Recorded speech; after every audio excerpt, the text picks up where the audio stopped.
Good evening, you're watching Estuary TV News. Coming up, a mission of mercy, remembrance of RAF food drops over Holland at the end of the Second World War. Riding through the ridings, how God's own county welcomes the Tour de Yorkshire, and Emma is here to review the local papers this week.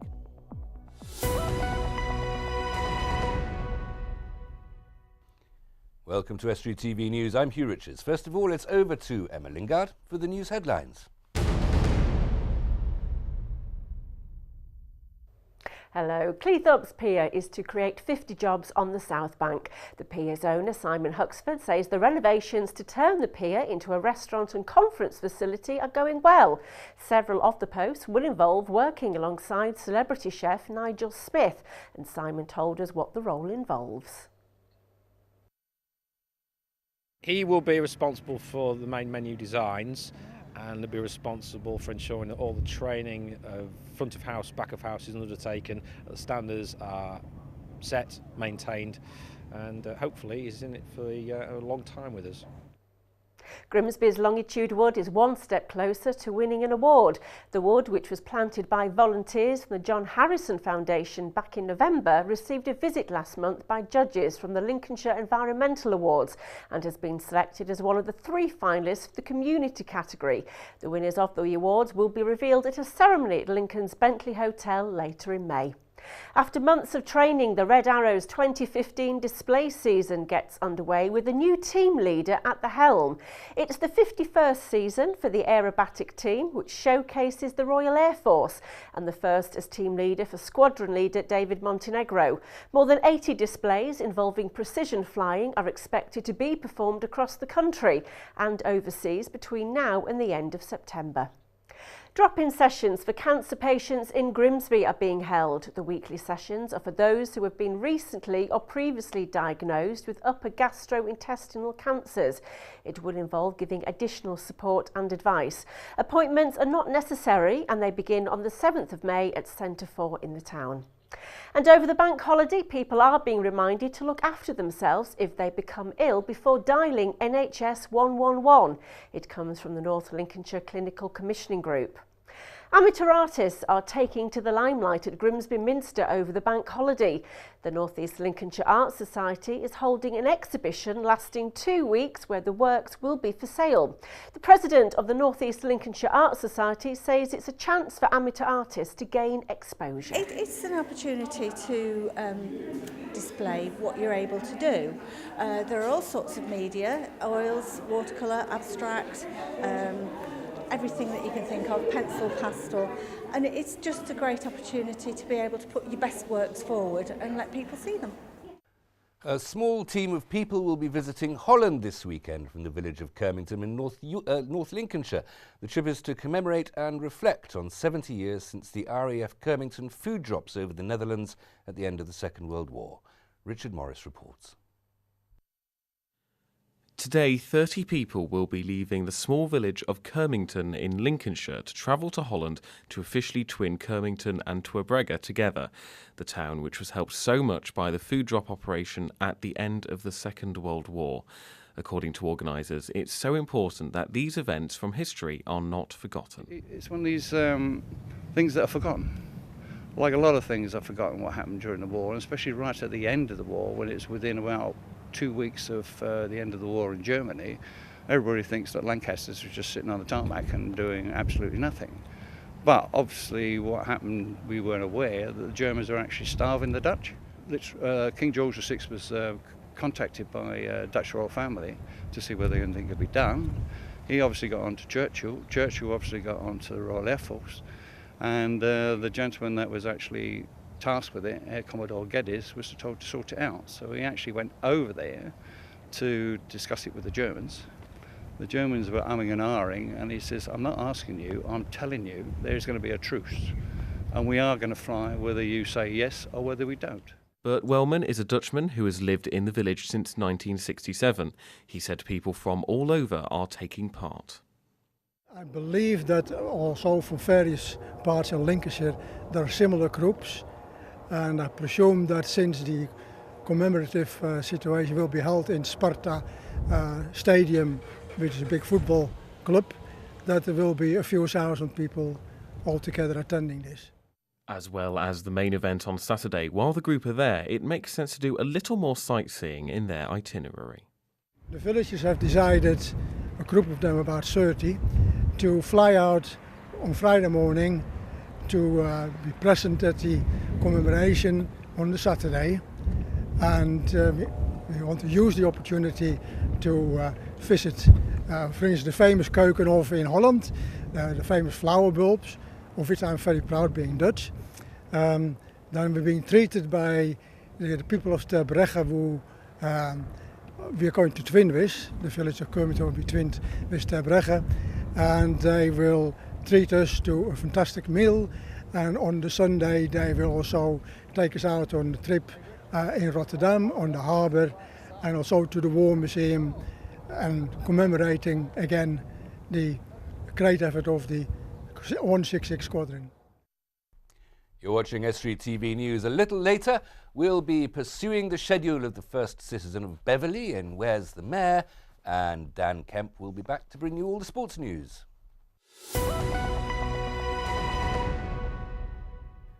Our news editor, Emma Lingard, hot-foots it from the news now to join me for a weekly look at the region's newspapers. Emma. Hello, how are you? Very well, thank you. How are you? Good, What have I'm you very found? good. Well, I've been going through all the papers, and one of the things that did catch my attention was Coast Watch in Skegness. This is in the Skegness Standard. I think, probably when we first began, we did have somebody from Coast Watch actually come on the sofa. And basically, they're an organisation which keeps an eye on Skegness's beaches. And they need volunteers to be able to keep their good work going, because they rely on volunteers, like I suppose a lot of the fund, like the RNLI and things. And it's the National Coast Watch Institution in Skegness. They've got a new home at the Miners' Retreat, but after leaving their old base in Skegness, a lot of the members were unable to assist and keep involved with it, which has resulted in them losing a significant amount of people, and now they need more people to come on board, because they basically watch the beach 7 days a week, and it's not only looking out for people that might be using the beach, or off the coastline, surfing, sailing. This is Skegness's answer to Baywatch. Yeah, maybe I should apply for that. Should. Maybe I should don my red costume. Yes. Running down the beach. Anyway, slow motion, yes. Yeah, why not? Anyway, if people want to get involved, then they need to get in touch, because it's a vital service and they need those people. So I thought that was quite an interesting well, good one. for them. I hope they thrive. Yeah, hope so. And Regency Hall, Regency Ball. You know how much I like Mr. Darcy. Well, I do, yes. I didn't find him last year, did I? Can you no, remember I last do. year, We went Hugh? dancing together in Horncastle, weren't we? In the did. Regency Ball then. It was wonderful. It was great fun. Well, it's the Regency period again, all over the Maybank holiday weekend. They're at Gunby Hall and Gardens. Julie and the crew will be there in full Regency outfit doing dance demonstrations. Wonderful. There'll be period hat and costume sales, a picnic. If Mr. Darcy would come along, I could go along to the picnic. Emma, I think your infatuation with Mr. Darcy ages you slightly. I think I'm afraid that the heartthrob de nos jours is Poldark now, isn't it? Well, oh gosh, well, yeah, give me Poldark any time, Hugh, I can tell you. It's Jane Austen, though. Everybody, I think, likes to dress up, don't they? They do. They like to dress up and get into spirit. Particularly, that was a particularly well-dressed era as well, wasn't it? It Late was. 18th century, Ladies early were 19th century. ladies and Yes. men were gentlemen. Absolutely. Weren't they? And I mean, we had such a good time. I can recall you doing a bit of dancing. I loved it. I was absolutely wonderful. And I need to get myself a tricorn hat and a frock coat. Yes. And a bit of a stick. Okay. Have we got a chance for another one? Yes, we have. You pick it. What have you got? Well, one thing which is happening again, and that's, I think, in the next couple of weeks, is the Churches Open Festival that takes place across Lincolnshire. More than 80 places are opening their doors over 2 weekends, which is one of I think the biggest and finest church festivals in Europe, is how the Market Raisin Mail describes it. It's in its 19th year, and basically it's to celebrate the church's place in history and to be able to go around and look at the architecture. And some of these churches are redundant and nobody goes there, and there's a chance to have a look behind closed doors. And you know my love of history. Yes, I absolutely. mean, this is Well, I the love one history thing too. that I'd probably pay a visit to go and see some of these. And what will actually be happening? Is it just a chance to inspect churches that are not usually open, not usually in service, I say, no pun intended? But that you can, will there be a bit of information, a bit of guidance? There is. Basically, there'll be information boards. On some of them, there will be people there, some serving tea and refreshments or giving guided tours. There's a bell ringing in some of them, art displays. And I think it's a way to showcase how churches can be used in different ways as well. So you can go to the Churches Festival website or pick up a brochure. And I mean, one of the truly remarkable ones, which I've never been to, is Stowe Minster, which is near Gainsborough. Sounds wonderful. Emma, we'll come back for a little more in a moment. Earlier in the week, we brought you Bridlington's preparations for the Tour de Yorkshire. The race started there this morning, and over the next 3 days, it'll take in the sights of some of Yorkshire's most beautiful towns and cities. Day 2 sees the peloton making its way through the historic market town of Beverley.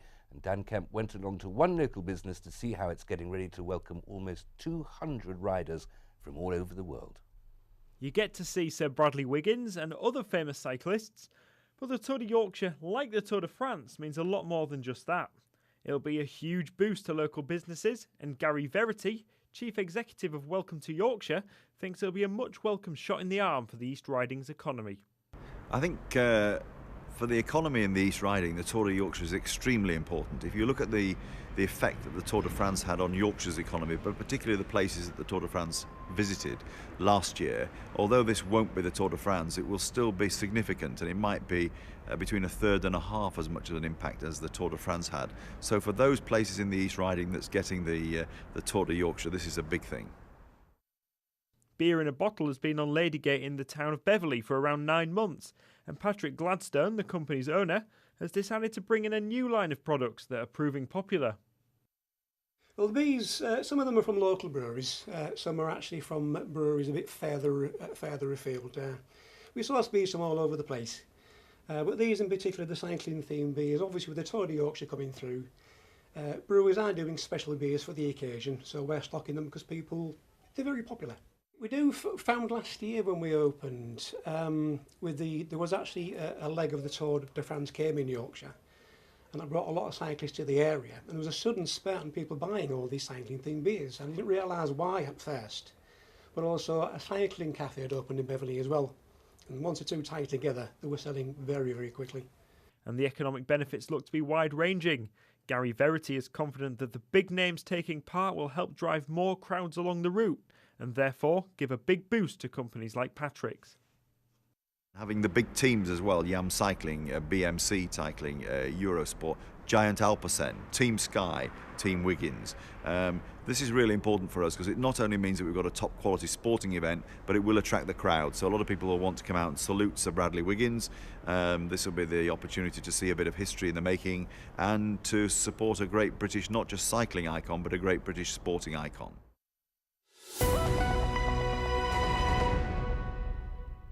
We go over now to David Prattley in Hessel to ask, where's the mayor? It's been very hectic over the last 2 weeks because next week is the election, and the number of functions which normally happen during the course of next week have been brought forward, which has made for a very busy time. A lot of activity with the other town councils, primarily town councils that are near to us. I've recently been across to Barton, and I've recently been across to Brigg, which I think, as I've said before, they are geographically they are our nearest parish councils. Going forward, I've now got my weekends back because a lot of the activity does take place over weekends. Going forward, we've got the election to think about. Because our town council, like most other town councils across the UK, are up for re-election. So we've got to go through that process. And at the same time, there are a lot of other events that take place in the town of Hessel, like there are with all the other towns. There's a lot of planning involved. We've got the Soapbox Derby coming up in July, which I know Barton particularly have been involved in the past, and South Ferriby have helped us with it. So there is a lot of activity coming up of a more, shall I say, informal nature. We go onto the streets now to ask your opinions about whether young people should get a helping hand to get onto the housing ladder. Well, yes, I do really. Gives a boost up. Do it all the time. That's the other one not going to get anywhere, are they? Well, they've got no chance at the moment. No. Because the problem is that houses are too expensive, wages are too low, and what jobs they have got are these zero contracts which are totally no good to anybody. So they're just wasting the time. They might as well stay at home with the parents. Oh. Yeah, because then they've got their own space. If they've got their own place, and it gives them more responsibilities. It's just good for anybody to get on the housing ladder. Everybody needs a roof over their head.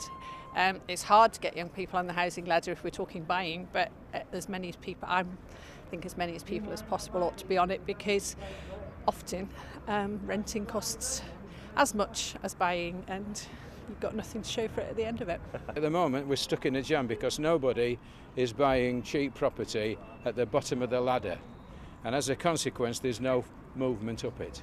They need it. They're the next generation and they need to have a start in life.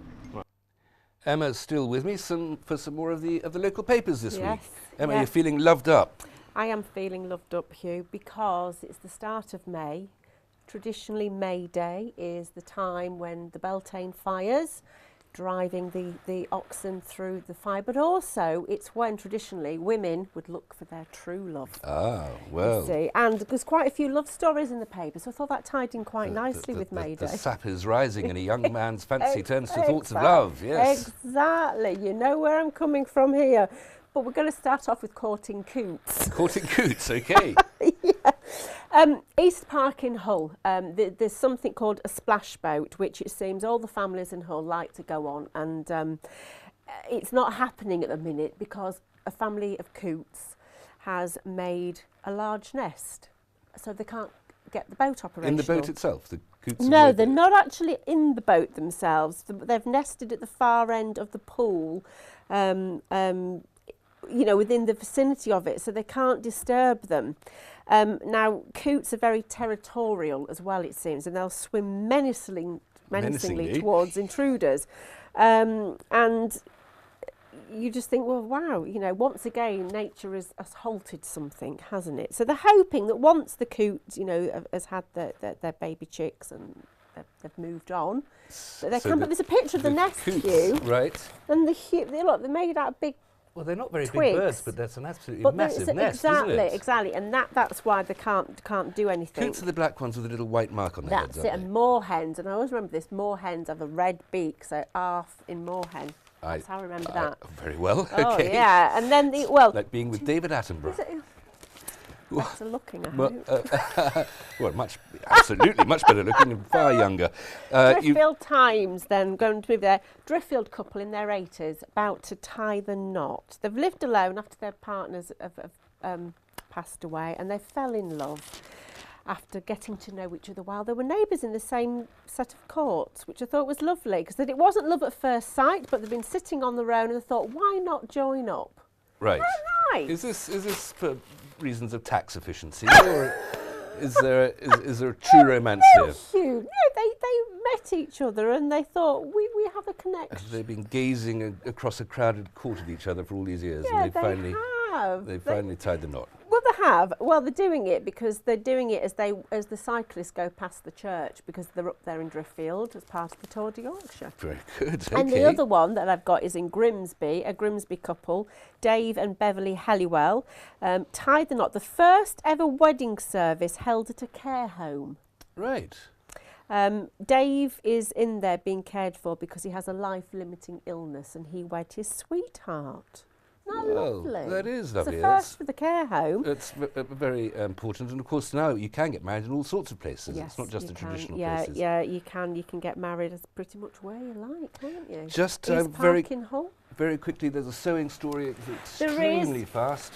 Yeah, Ormiston Academy in Cleethorpes, Sewing Bee. They're impressing family and friends, these children, by actually producing pillows, sock toys and bunting after Brilliant. school. Fantastic, Emma. Thanks very much. That's all right. Time now to go over to Dan Kemp for the sport.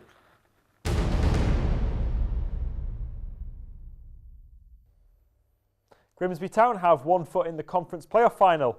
An impressive Nathan Arnold double fired the Mariners to a 2-1 away win at the side that finished 4th.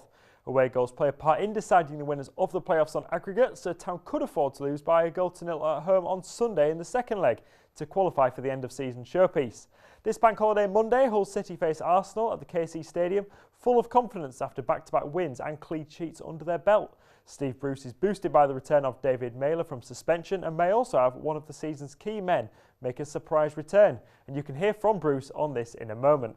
Scunthorpe United have their final game of the season on Sunday lunchtime. The 12:15 kick-off sees United travel to the Keepmoat to face Doncaster Rovers, knowing that League One football is secure for another year. However, the Iron players will want to use the game to help convince Mark Robbins they should be at the club for next year.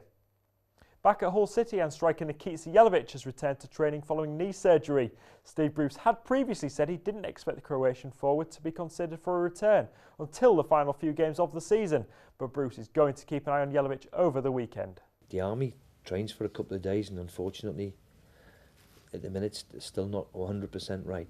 Jelavic has trained for the last 4 days with the squad.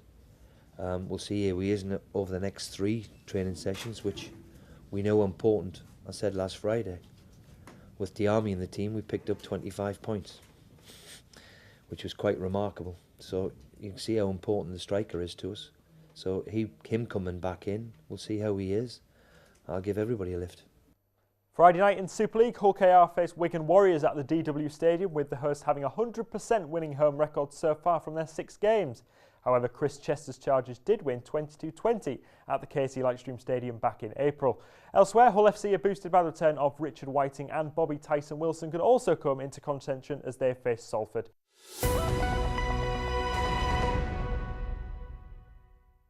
That's all we have time for, I'm afraid. If you have a story for us, please go to our Facebook or Twitter pages. Details are on the screen.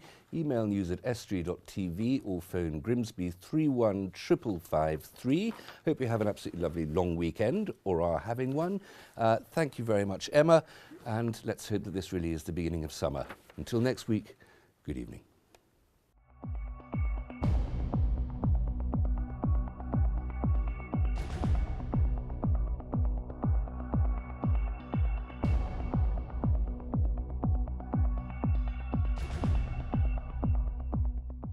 Estuary TV's weather, sponsored by Hornsby's, celebrating 100 years in buses.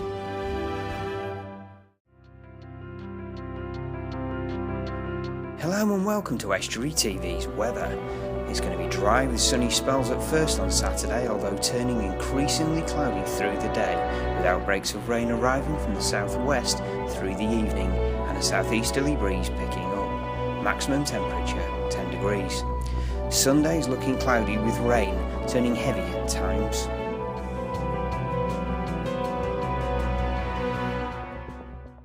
Estuary TV's weather, sponsored by Hornsby's, celebrating 100 years in buses.